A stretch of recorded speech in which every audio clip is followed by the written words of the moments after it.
Fala pessoal, tudo bem com vocês? Tentando ser um pouquinho mais versátil nos vídeos aqui do IGTV, eu decidi falar um pouquinho sobre animes, porque eu gosto muito de anime e às vezes eu indico um ou outro, né, para os meus alunos, para os meus amigos também, e eu reparei que eu praticamente não falei sobre isso aqui.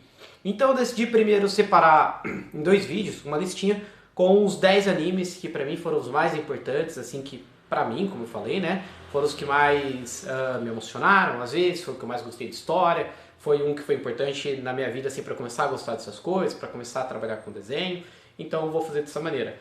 Hoje, primeiro, eu vou manter de certa maneira uma ordem cronológica, mas hoje eu vou focar em animes que eles são um pouco mais de ação e depois eu já uso um ali de referência para uma pincelada do que eu vou falar na sequência. Então, pensando nisso, o primeiro anime que eu preciso citar, que eu sei que um monte de gente que tem uma idade similar à minha, que tem aí entre os 20, entre os 30 anos principalmente, tem por referência é Dragon Ball. Dragon Ball é uma coisa que me marcou muito, muito, muito. Ele é aquele shonen, né?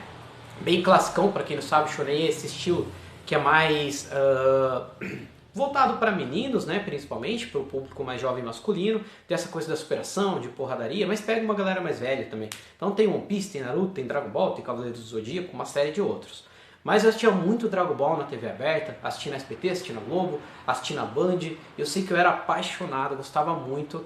Olhando hoje eu sei que a história, né, é repetitiva e tal, mas, cara, eu me emocionava, eu era muito novo, eu tava na idade certa, eu adorava aquilo e eu queria o tempo todo comprar a revista Ultra Jovem pra ficar desenhando o Dragon Ball. Eu era muito, muito pilhado nisso. E isso me levou a começar a ter um amor por animes e procurar cada vez mais coisa. Ainda naquele período que eu era muito novo, né? Ah, é de Akira Toriyama, né? Dragon Ball. Ainda no período que eu era muito novo, eu também fui apaixonado por Digimon. Digimon era uma coisa que eu gostava muito, ali, eu acho que estreou por volta ali dos anos 2000, aqui no Brasil, talvez um pouquinho depois, um pouquinho antes, mas Digimon, muitos de vocês conhecem, muita gente compara a franquia Pokémon, justo, os dois têm uma história muito parecida, os dois eram um jogo antes de virar anime, aí os dois viram um anime também, o tema do anime é parecido, só que eu acho que enquanto Pokémon ele tem um público um pouco mais infantil no sentido de ser sobre o treino, sobre o próximo campeonato, se essa coisa tem até um caráter meio esportivo, por assim dizer, apesar de serem monstrinhos, né, presos. Digimon ele fala daquele contexto bem clássico de shonen. Então uma aventura mais longa, são inimigos a enfrentar, é uma coisa de vida ou morte, é bem um estereótipo shonen, só que tem sempre uma criança e o seu Digimon que é parceiro dela.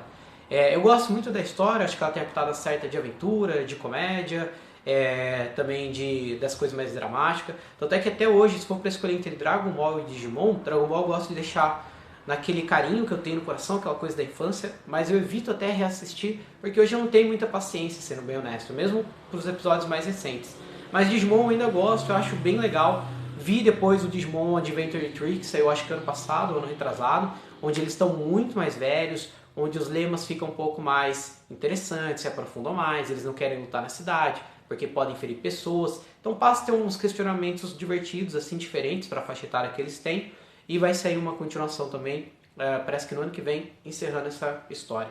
E ainda quando eu era mais novo, mas aí já tinha passado alguns anos, eu conhecia um pouco os animes, eu comecei a saber que existia um universo, estava consumindo revistas de anime, desenhava muito, gostava de desenhar, estava entrando numa escola de desenho, no Corvo, lá em Rio Claro, então os animes realmente me jogaram para esse lado, né? Eu conheci Fullmetal.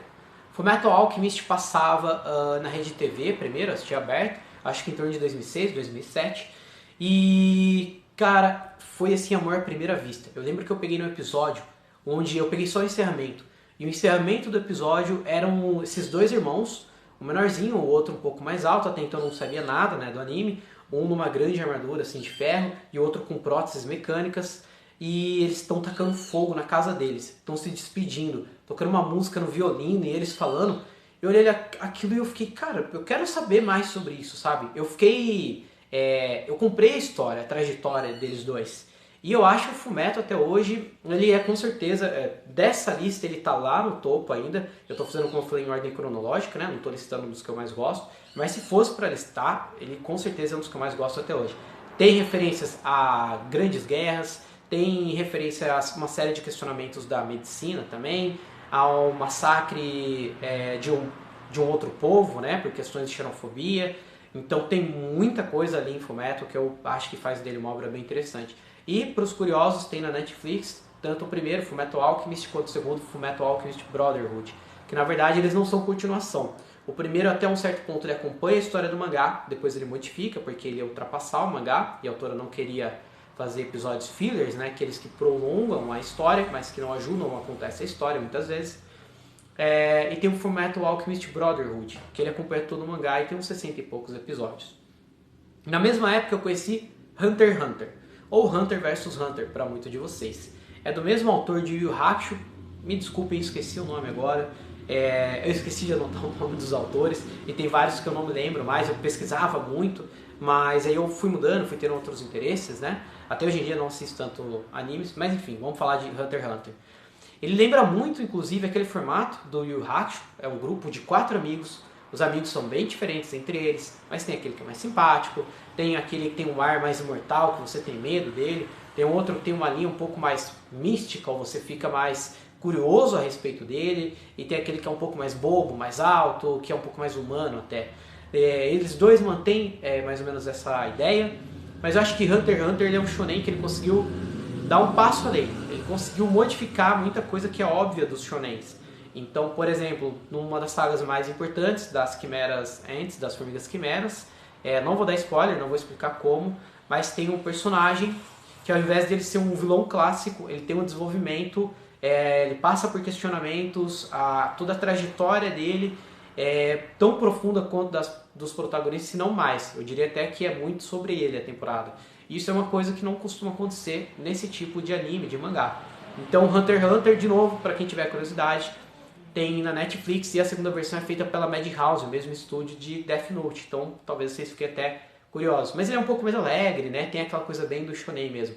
Aventura, ação, romance, enfim. E, para fechar essa lista, eu comecei a baixar animes, né? A partir do momento que eu entendi que esse universo existia, que eu queria terminar Fullmetal, eu queria rever Hunter, mas eu não tinha como, ou até estudava no mesmo horário que passava na TV.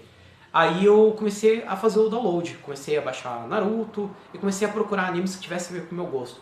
Nesse momento, num evento no Anime Friends São Paulo, eu conheci Berserk. Também conheci Evangelho, mas Evangelho eu deixo para começar no próximo vídeo.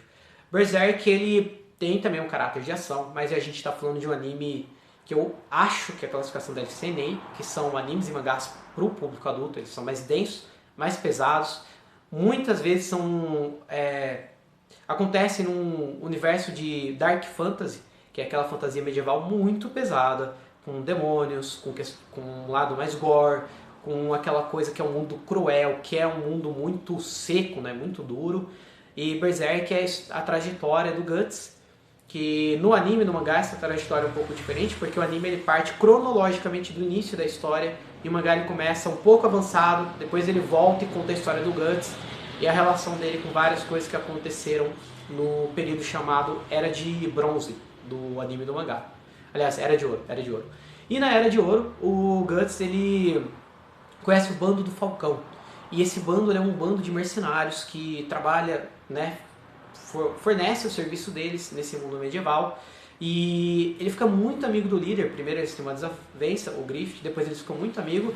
E o bando só cresce, e eles se aproximam muito e cria uma coisa que o bando vira uma referência, passa a ser protagonista numa trajetória, numa disputa ali de territórios entre reinos, e nesse momento existe uma fissura no bando, existe um problema, e esse problema muda para sempre a trajetória do anime e do mangá de uma maneira absurdamente densa, numa das histórias mais darks, numa das cenas mais pesadas que eu já vi de cultura pop, e aí a coisa realmente modifica e começa um cenário Dark Fantasy. Mas esse, de novo, ele é bem mais pesado para maior de 18, tá, gente? Por que eu vou encerrar esse primeiro vídeo aqui no Berserk? Tá muito longo já, já tá com 9 minutos, e o Berserk ele ainda tem essa coisa da ação, mas ele vai um pouco pro lado que eu vou falar no próximo vídeo.